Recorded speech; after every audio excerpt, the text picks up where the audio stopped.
Bone to Dust was the first song that we wrote for the second record. And it was written almost right after the Apocalypse record came out. And we started playing it right away. So it's probably 3 years old now or so, I'd say. And it happened really fast. It was a simple one to write.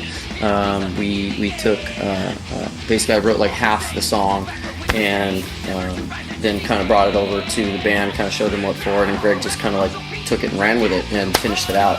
Really quick, really fast writing. Kind of going along, nice fast song, kind of keeps you moving, and then all of a sudden it's like just for the sheer speed and stamina required for that. The stuff I was playing before was a different style.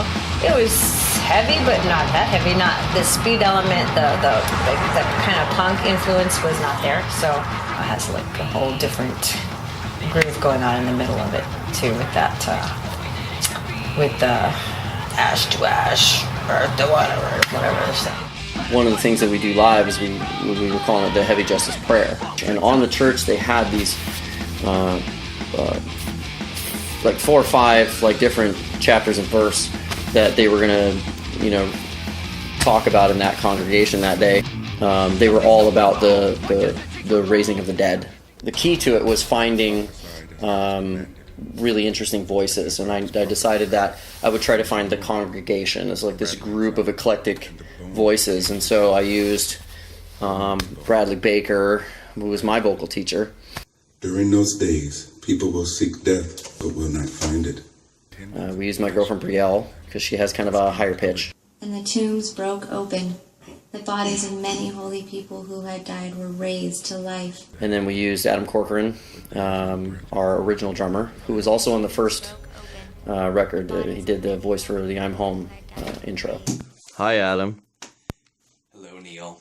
The final one was my grandmother, the older lady voice, because at that particular time my grandmother was having some respiratory issues, and she had a serious rasp to her voice, and she didn't know what she was doing, and she was totally scared by it. And when I just kind of stood in the booth with her and just coached her through it and had her read it over and over and over.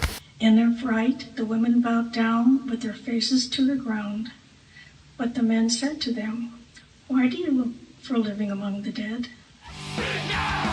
The engineer Bill, when he heard her voice, we came out of the booth and he goes, "Fuck, she's great." She just brought this quality to it. And I know the intros for me are really exciting because they are, as we get try to be transparent with the sound of what the production is. The intros certainly are transparent. They are a lot about the quality and the nature of how we work with sound. In some ways that informed the transition as to how it was going to end, and we just came up with this really powerful sound of a steel hit that then brings us into the song. When we kind of were analyzing it in the studio and we were deciding how to handle the solos, we decided, well, hey, there's 4 solo sections and there has been 4 guitar players in Heavy Justice, so why don't we contact them?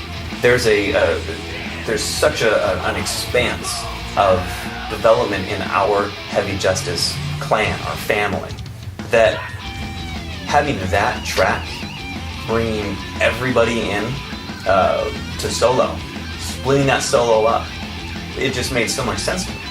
That easily could have failed, because when you have 4 different guitar players with 4 different sounds, it's a lot to try to make happen. And I was like, hey Seth, hey Vulcan, hey Roma, would you be interested in coming in the studio and doing this? And every single one of them didn't hesitate.